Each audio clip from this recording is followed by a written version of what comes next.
I don't think we can leave this discussion without just asking you broadly about what happened last night. Very eventful day on many scores, but the fact that we have Israel striking Iran and, in escalatory, I think would be an understatement. So what are your thoughts on that? Yeah,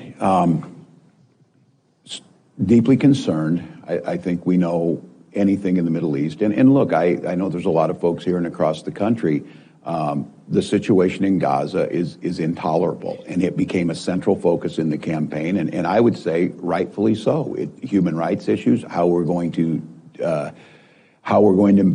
try and attempt to get a two-state solution where we can allow folks to live peacefully and coexist and have their own self-control or the self-determination.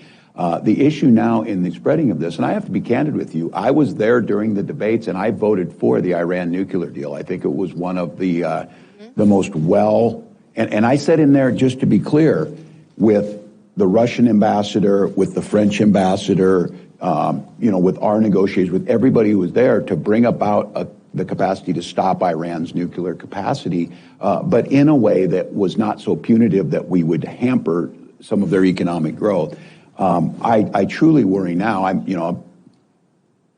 sure there's great strategic thinkers in the Trump administration that have now said, how is this going to, a tweet from the president today said, I told them they should have done something, and now here we are. Yeah, here we are with the Middle East back on fire in a way that is now expanded.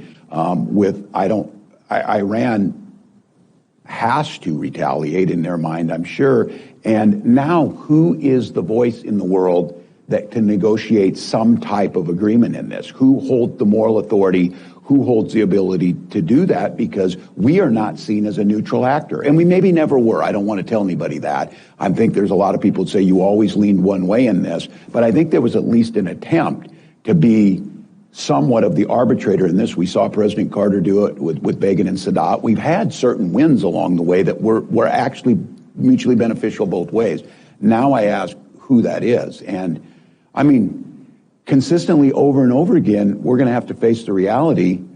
It might be the Chinese. And that goes against everything they say they're trying to do in terms of the balance of power. So I would just have to say my heart goes out for this. Ukraine continues to go on.